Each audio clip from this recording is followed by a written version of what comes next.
Hey, beautiful souls. Welcome back to another Shakti Soul Sessions episode 12 of our series.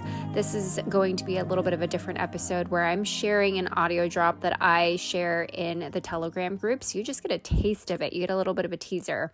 And so usually what I like to do is every now and then I will drop different types of audio trainings, audio notes of just inspiration, moments of inspiration to help the group reflect on different areas of their life. Since today is day 40 and it was our last session closing out the container, I shared the different prompts that we went through our session this morning to give everyone who wasn't able to attend an opportunity to join in and reflect on this beautiful practice as well. I hope you enjoy it. It's a beautiful teaser. Let me know if you are interested in joining the channel. You can definitely join through our Telegram group. I will leave the link directly in the show notes. And I'm actually thinking of how do I want to share this 40-day sadhana practice again? How do I want to offer it? What do I want to do differently? Usually when I like to offer something new, I like to do a little bit of a debrief on it and see what worked, what areas of opportunity there are. How can I make it better? How can I pivot and just innovate it, right? And so I am going to think about that, how I want to offer it, as well as what do I want to continue offering within our Telegram group. And so if you are curious to learn more, you're interested, you've seen my posts, and you want to dive in, then just go to the Telegram channel right now. You can still join, still receive the benefits. You can listen to the audio notes, and it's the place where I'm also going to share where I'm going to drop all my latest offerings too. So that's the best way to see, okay, what is she going to do with the 40-day sadhana? How is she going to offer it again? When is she going to offer it again? All of that good stuff. But for now, if you're really interested in diving deep and having your own personal sadhana practice and just working through any of your core wounds, abandonment wounds, overcoming self-doubt so that you can embody self-love and really reclaim healthy, loving relationships in the life that you deserve, then let's work one-on-one. I have 3 spots available for one-on-one membership or mentorship. It's a beautiful 4-month container where we get to really dive deep and have this unique opportunity to create this custom journey for you on whatever challenges are coming up for you. And I love it because we do EFT tapping, you get custom Kundalini Kriya, all of that good stuff, and you get access to me as if I'm in your back pocket because we have support in between sessions. So I dive more into it in the audiogram, the audio note, and I will leave a link to book a call with me, or you can DM me on social, anything. Let me know if you have any questions. Would love to support you. And I will be back tomorrow with another episode. Bye. Hi, beautiful souls. Happy Saturday. Congratulations on completing your 40-day sadhana and tapping into your sensual energies to connect with that sensitive, creating, beautiful, flowing, divine, feminine force of Shakti within you and the world. I hope you had a beautiful time connecting to your own expression and communication of what you want to manifest, aligning towards all the different clarity around all of your different desires and the things that you want to call in every single aspect of your life, whether it was art, your dharma, money, relationships, love, your home life, all of that stuff. I hope you found the manifestation techniques using scripting, the 55 by 5, 777, and even our latest one, 369, super helpful so that you get to figure out what is a technique that you absolutely love that gets you super juiced up. I shared in our session this morning that the one we're doing right now, the 369 one, that's actually not my favorite. It's not my favorite. My favorite is scripting because it just gets me so excited and connected to the life that I want to live. I get super juiced up. I feel so much pleasure when I'm writing just this beautiful life and really getting into the fantasy and embellishing and just really anchoring in all of those feelings I want to have when I know my manifestations are going to come true. And so I hope you really focus and turn inwards and think about, okay, out of all of the different techniques that we learned, which is the one that feels right to support my manifestation technique as I move into this container going forward. So drop it in the comments. Let me know. Also, we did have reflection prompts in our session, which I want to share here. So it'll be a good opportunity for you to grab your journal. I will also put it in the written format as well. So just really reflect on the last 40 days and think about what were the highlights for you? What were the roses for you in this container? I know for me, there were just so many different highlights, allowing me to step up, facilitate, share these beautiful Kundalini Kriya practices and just lead. There's something that I get so excited about just being in community, sharing these teachings to help change, the direction of how we can live our lives moving forward, whatever capacity that you want it to be. So that's number one. The second one is thinking about what are the synchronicities that came up, right?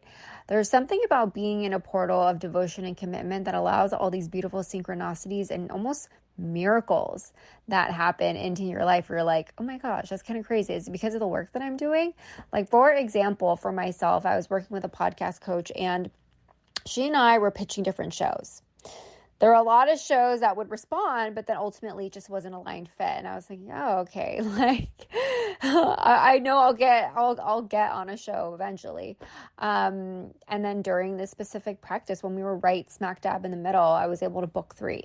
And so I was thinking, is it because I got really clear on what it is that I wanted to do? And, I think if anything, what it's shown me is that when we are learning to be by ourselves in the morning, connecting to our soul, connecting to source, connecting to Shakti, that we start to really connect to who we are on every single fucking level. We start to connect to our truth. We start to connect to our voice. We start to connect to our heart. And so we're so plugged into the ultimate energy. So in the morning, we're charging our energy with source energy, with spirit energy. We're charging our energy to truth. And it's not like we're listening to news. We're not looking at text. We're not looking at the calendar, seeing what meetings we have. Like, it's just you, the purest form and version of you. And so maybe sometimes you were like, I do not want to get up in the morning, or however you decided to practice this Kriya. But just doing it even alone, but also knowing that you were in this container, allowed you to feel the effects of our collective and the magic that we were doing in our practices together. And so when you're doing that, when you're connecting to your own truth, it makes it a hell of a lot easier to connect to you rather than the outside world. Because when you start to listen and connect and commune to your own voice on a daily basis, really tuning in, connecting to your heart, we did a lot of heart opening, you really start to connect to the love that's inside of you, right? So it's just like, imagine a child so connected, so joyful, and just not obstructed by, oh my gosh, my parents said this. I mean, not at that level yet, but you get what I'm saying. There's just this level of purity and pureness and an essence of innocence. And when we connect to that, it makes it a lot easier to connect to the things you want, not the things that you think you should do or someone that you're paying tells you need to do. And it's just a beautiful, beautiful, beautiful way of returning back home to yourself. And so that's some of the things that I noticed. And then also think about some of the thorns, right? Think about some of the challenges that came up for you. Initially, I started at 5:30, and then I realized I can't physically, I can't show up. I can't show up for the rest of my day. It's too long of a day for me, and just honoring my truth that I prefer 7 a.m. practices, right?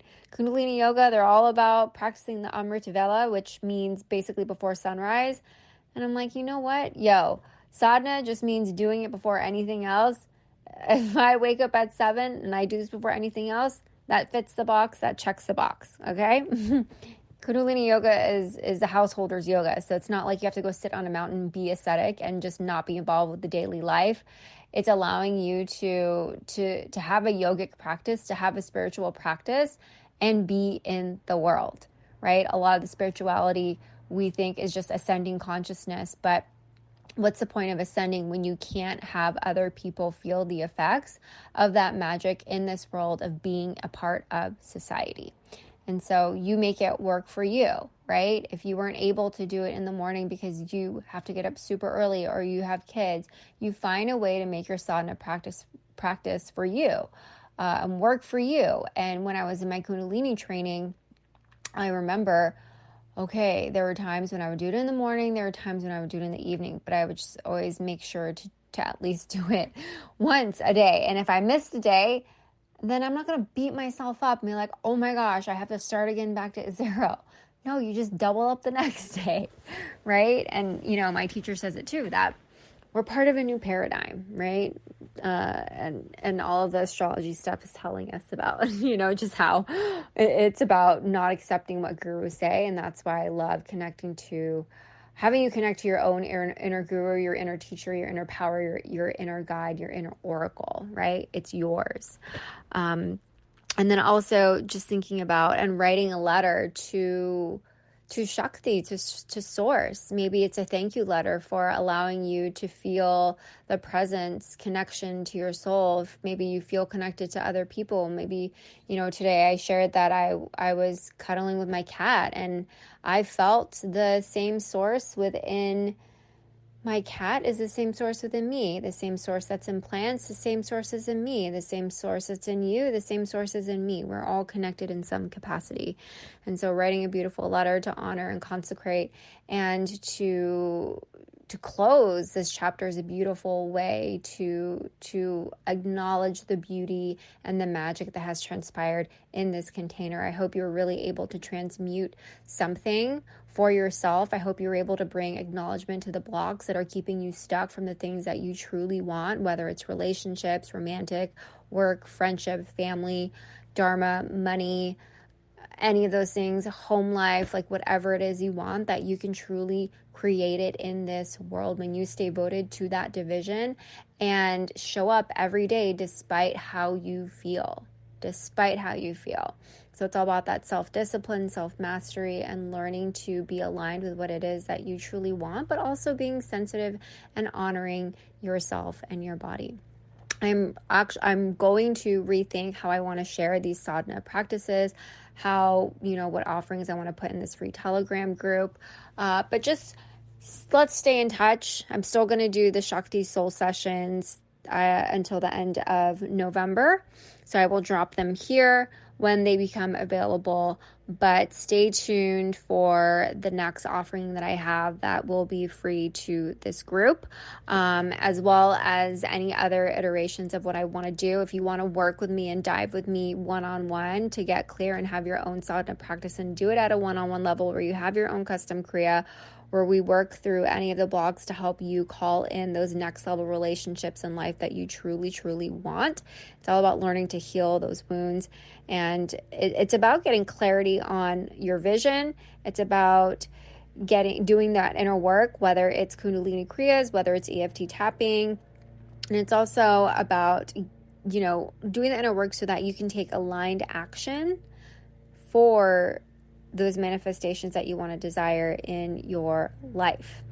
And I have 3 spots available for one-on-one mentorship, one-on-one coaching. Feel free to DM me, shoot me a message. Be happy to talk about this and discuss this and create a custom plan for you. Love working one-on-one. It's a 4-month container. It's a beautiful container. And this is the way to just truly, truly see the magic and effects in your life, because it's very, very unique to you and what we do. So hit me up. Thank you all so much for this beautiful container. Thank you all for just showing up for yourselves, and leave a comment. Let me know how this resonated. Let me know what you loved. And I will talk soon, and have a beautiful weekend. Bye all.